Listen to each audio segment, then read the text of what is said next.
Sistema religioso. Derecho musulmán. El derecho musulmán constituye una parte del sistema religioso. A su vez, estos no se forman por familias, son independientes entre sí y ninguno de ellos va a agrupar alguna pluralidad de derechos nacionales. La característica principal del derecho musulmán es que separa lo que los romanos llamaban ius y el fas, es decir, el derecho secularizado y las normas religiosas. El más importante de estos sistemas va a ser el musulmán, toda vez que agrupa una comunidad de fieles, es decir, la comunidad del profeta Islam. La religión islámica tiene su base geográfica en Arabia.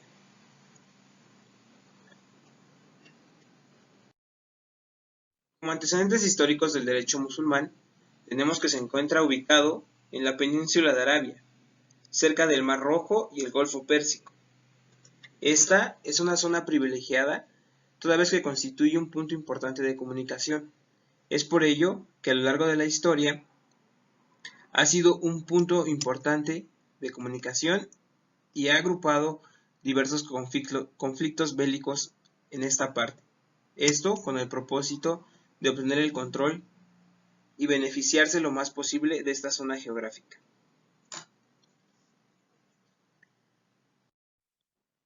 Los árabes se constituyen en tres razas, es decir, los árabes primitivos, que son la descendencia del hijo de Noé, que tenía por nombre Sem. Estos se extinguieron en la época de Mahoma. En la segunda tenemos la denominada árabes que se han hecho árabes. Y estos se establecieron en el Yemen y después se extendieron hacia todas direcciones. Y por último están los árabes Mustariba. Esta es una raza formada por los sucesores de Ismael, hijo de Abraham. Esto es un poco de la historia bíblica.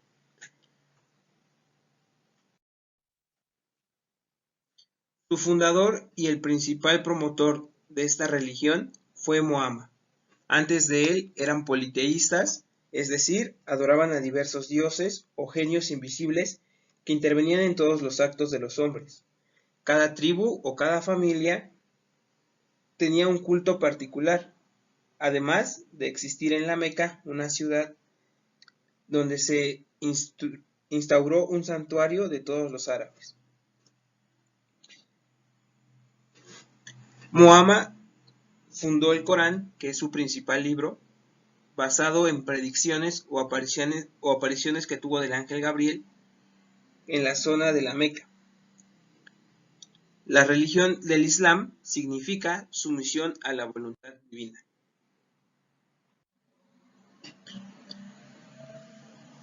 Para Muhammad no hay más Dios que Alá y Muhammad es el profeta.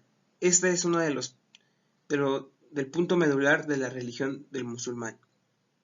Asimismo, Muhammad impuso a sus fieles el cumplimiento de prácticas sencillas llamadas por los musulmanes los 5 pilares de la sabiduría, que son los siguientes: la profesión de la fe, y se repite, no hay más Dios que Alá y Muhammad es su profeta. Como segundo pilar tenemos la oración, es decir, que debe de orar postrándose en la dirección de la Meca, y en las oraciones debe recordar a las personas su relación con Dios y los aleja de asuntos mundanos. Posteriormente está el ayuno, que esto se hace desde el amanecer hasta el ocaso durante el Ramadán. Durante estas horas deben de abstenerse de comer, beber, fumar, así como de tener relaciones sexuales. Existen las excepciones, como lo son para los enfermos, las mujeres embarazadas y los niños pequeños. El Ramadán es uno de los 12 meses del calendario lunar que se usa por los musulmanes. Como cuarto punto, tenemos a la limosna. Esto es que los musulmanes deben dar parte de su salario para ayudar a los más necesitados. Y por último, está la peregrinación a la Meca, que esta se hace en el 12º mes del año musulmán y todos los adultos deben realizarla por lo menos una vez en su vida.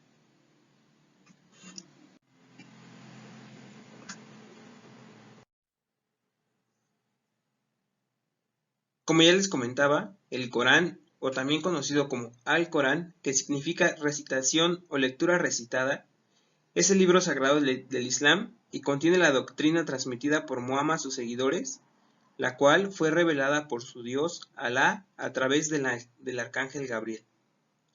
Está dividido en 14 capítulos, llamados asuras, y cada capítulo en versículos que se les conoce como aleya, los cuales son ordenados de mayor a menor extensión y son clasificados dependiendo cómo le fueron revelados sucesivamente a Muhammad. Las reglas para leer el Corán, toda vez que se considera como la obra más importante de la cultura oriental, son las siguientes. Ningún musulmán debe emplear el Corán en otro idioma. No puede estar debajo de otros libros. Para poder leerlo, debe ser una postura reverente. El Corán no se vende, es dogmático, es su código civil y no puede ser modificado ni puede ser innovado. El Corán refleja la voluntad divina y por lo tanto debe permanecer como se ha escrito.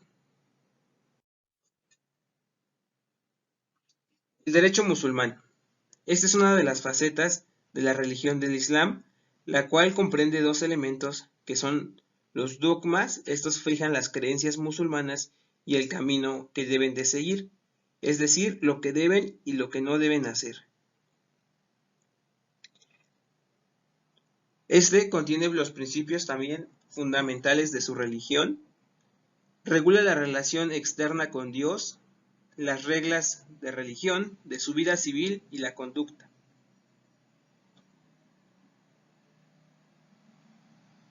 Es la base única dogmática del derecho musulmán. El qiyas, que es el razonamiento por analogía, en este nos dice que el razonamiento por analogía solo puede considerarse como de interpretación y de aplicación del derecho sin que se pueda mediante la utilización de dicho procedimiento crear normas fundamentales con valor absoluto. El otro tema es sobre las escuelas. La interpretación de las fuentes cuya necesidad se había hecho patente y la elaboración del fiqh se realizaron con divergencia de métodos y normas a raíz de los distintos resultados concretos a que se había arribado en la solución de los diversos casos, y por la mayor importancia de los doctores asignaban a uno u otro criterio deductivo o algunas de las fuentes sobre los demás. Las escuelas que más acogida tuvieron entre los ortodoxos existentes aún hoy son las cuatro siguientes. El Hanefi, que fue la primera en crearse y se la considera la más liberal, fue fundada por Abu Hanifa en 700 a 777, se extendió a todo el Imperio Otomano y que es hoy oficial para los musulmanes. El Maleki se fundó medida por Malik ibn Anas en 713 a 795. Son muy pocos los musulmanes que la practican. Se ha seguido en gran parte de Egipto, entre otros. El Shanafei, que fue fundada por Muhammad Shafi en 767 a 820, cuyos adeptos constituyen la tercera parte de los musulmanes suníes, siendo ellos los habitantes de Etiopía meridional, entre otros.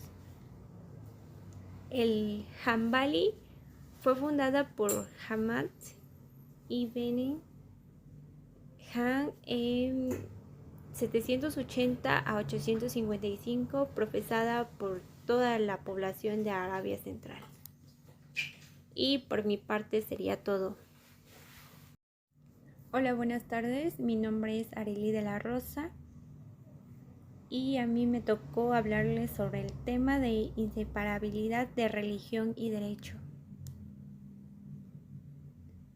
El derecho musulmán tiene como fundamento el Corán, texto sagrado que fue transmitido a Mahoma en la Meca y en medida, con la finalidad de que el profeta predicara la nueva religión y reestructurara también la forma de vida y la sociedad de los Alistair Mahoma. En el sistema islámico se confunde lo espiritual con la temporal, ya que la política y la vida religiosa son partes indisolubles de un todo único. Las fuentes del derecho musulmán, dice que las revelaciones divinas, el Corán resultó ser insuficiente como norma de conducta en todas las cuestiones dogmáticas, rituales y jurídicas, y se recurrió entonces a otras fuentes y opiniones acerca de situaciones no resueltas claramente o que no están contenidas en el Corán. El Corán constituye la primera fuente del derecho musulmán, pero no es en sí un código de derecho, ya que las disposiciones de naturaleza jurídica que contiene son insuficientes y algunas de las instituciones fundamentales del Islam no aparecen mencionadas en él. Por otra parte, el juez musulmán o está obligado a interpretar el Corán, ya que los doctores han llevado a cabo una interpretación auténtica del mismo y el juez debe referirse a las obras de estos doctores. El Sunna es la segunda fuente del derecho, que significa modelo o ejemplo y representa el modelo de ser y de conducirse del profeta, cuyo recuerdo debe servir de guía a los creyentes. El tercero es el Ijma, que está constituido por el acuerdo unánime de los doctores. El Corán y el Sunna son fuentes fundamentales históricas, en donde el juez ya no está obligado a consultarlas directamente, ya que una interpretación infalible y definitiva de la misma ha sido llevada a cabo mediante el Ijma. En la actualidad, para conocer el derecho musulmán solo deben consultarse los libros del fiqh aprobados por el Ijma, que actualmente es la base única dogmática. Mi nombre es Katia García y como primer tema hablaré del derecho público. Y el derecho público no forma parte del derecho islámico, al menos en su formulación clásica, ya que la muerte del profeta impidió incluir en el Corán normas sobre la organización del Estado. Por ello, la aparición de tratados de derecho público es algo tardía. El califa es el jefe de la monarquía islámica y puede confiar el gobierno de algunas partes del imperio a príncipes con el título de sultán o emir, pero el derecho musulmán no ha reconocido como legales tales situaciones y gobiernos. Como segundo tema está el derecho penal. Este no hace una distinción entre pecado y delito. El castigo del culpable es un asunto de derecho privado. Los delitos penales se dividen en 3 categorías. La primera categoría son los delitos de sangre. Para estos, las penas son el talión y la composición. La pena del talión se aplica en caso de homicidio doloso y lesiones corporales dolosas. No hay lugar a la pena del talión por falta de dolo o en caso de que la víctima sea un infiel y el autor un musulmán. Infieles, mujeres y esclavos reciben una composición inferior a la que correspondería si la víctima fuera un musulmán o un libre. El segundo son los delitos contra la religión. Los delitos son la apostasía, o sea, el acto por el cual el musulmán abjura de su fe, y la blasfemia no figura como parte de la esposa, sino su tutor y la entrega de la dote. El Corán fija en 4 el número de esposas y deja indeterminado el número de concubinas y en virtud de la dote. La esposa debe al marido la prestación conyugal y la obediencia. Cada uno de los cónyuges es administrador de sus bienes con independencia de los del otro, no produciendo el matrimonio ningún género de comunidad de bienes. El matrimonio puede ser disuelto por el divorcio, el cual puede ser promovido por parte del marido aún sin causa justificada. Se admite la solicitud de divorcio formulada por la esposa siempre que medien motivos fundados. También se puede disolver, además de la muerte de uno de los cónyuges, por juramento de abstinencia del marido o por juramento imprecatorio con el cual el marido, al no disponer de pruebas, jura solemnemente que su esposa ha cometido adulterio y que sus hijos son ilegítimos. Siendo pecado toda relación sexual fuera del matrimonio y del concubinato, el derecho islámico reconoce solamente la filiación legítima e ignora la legitimación, la adopción y el reconocimiento de hijos ilegítimos. Hablaremos esta vez del derecho musulmán y sobre el sistema tributario. Bien, dentro del sistema tributario existían los impuestos, en el cual los musulmanes pagaban anualmente el asaque, y este asaque pues era parecido al diezmo sobre los rebaños, recolecciones y bienes comerciales.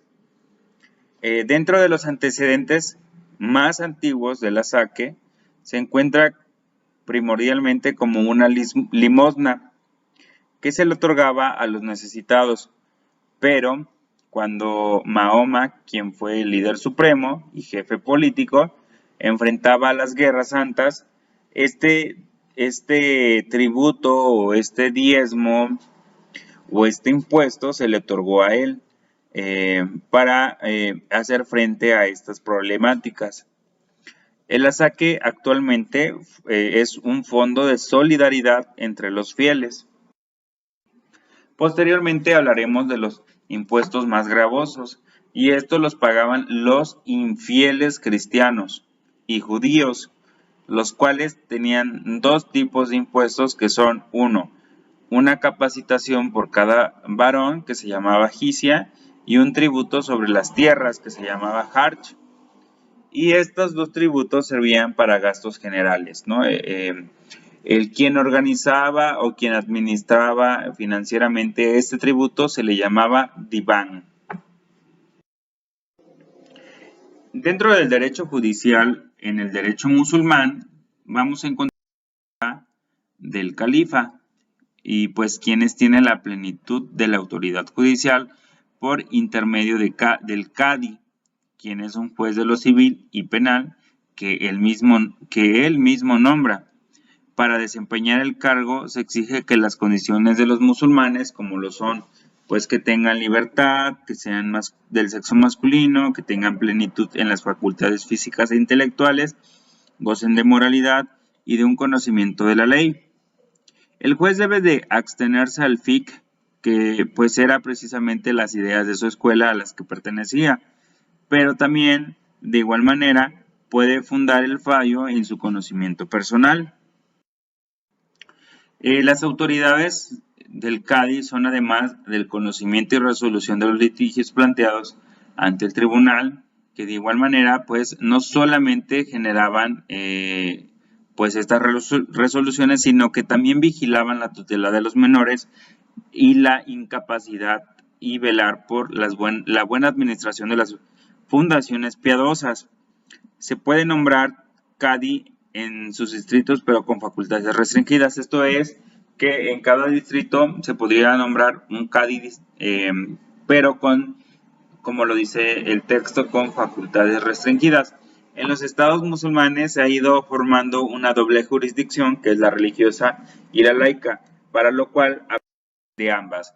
La religiosa atiende a los asuntos relacionados con el derecho de familia, hereditarios y fundaciones piadosas, y la laica es competente para los demás asuntos y admite criterios tomados por la legislación europea. Pues el cadi no puede ocuparse de la persecución de los culpables ni de las ejecuciones de las penas. Para eso está el sultán, que es la policía de auxilio de los gobernadores para el mantenimiento del orden público. Vamos a entrar al procedimiento, y el procedimiento en su totalidad es oral y no existen archivos escritos para la toma de decisiones ni de la existencia y ejecución. Se cuida esta por dos testigos oficiales que se llaman adulf, es decir, como no existen escritos, pues ellos van a vigilar que se lleve conforme a derecho esta ejecución y que forman parte de la oficina del cadi. Y pues bueno, en la prueba instrumental tiene valor solamente por el sistema Malaki y la ley admite únicamente el juramento en un caso especial que es el caso de homicidio. Pero por ejemplo en este caso, si el pariente de la víctima señala que el autor o los autores son algunas personas, estos serán culpables sin probar la culpabilidad. Ahora, sobre la codificación del derecho musulmán. En el Islam a finales del siglo pasado, es decir, en el siglo XX a finales, enfrentó el fenómeno de la codificación debido a las guerras y a las relaciones comerciales, y esto provocó cierta occidentación del derecho. Al principio, pues, la codificación chocó mucho y obtuvo muchos obstáculos, pero estos fueron superados y se generó el primer código que se llamó Código Civil Persa. Posterior a ello, los códigos surgidos se basaron en el derecho musulmán, pero se crearon nuevos alejados de este derecho, por ejemplo, el Código Civil Suizo. Ahora bien, hablando del colofón, el derecho islámico al inicio se propagó como una enorme rapidez en menos de 100 años. Se extendió por la costa del sur, Mediterráneo, y desde España al Asia Menor. Entonces el derecho islámico vigente continúa uniendo a los musulmanes en su fe común, pero en el siglo pasado poco a poco se fue replegando debido al nacionalismo laico y al comunismo. Sobre los países árabes la mayoría de la población es musulmana, pero eso no significa que sea el grueso de los musulmanes en el mundo. Para esto, en los países donde existe mayor población de musulmanes son Indonesia, India, Pakistán y Bangladesh, pero son los países, pues como lo decía, con mayor población musulmana. Después de esto, en la Segunda Guerra Mundial se pensaba que los musulmanes o el sistema jurídico musulmán iba a desaparecer debido a los bloques de Estados Unidos y la Unión Soviética. Sin embargo, esto fue contradictorio. El derecho musulmán no se desmembró, por el contrario fue la Unión Soviética, y el derecho islámico resurge pues actualmente con mayor fuerza. Muchos estados musulmanes han vuelto a introducir a su legislación disposiciones que vuelven a estar vigentes.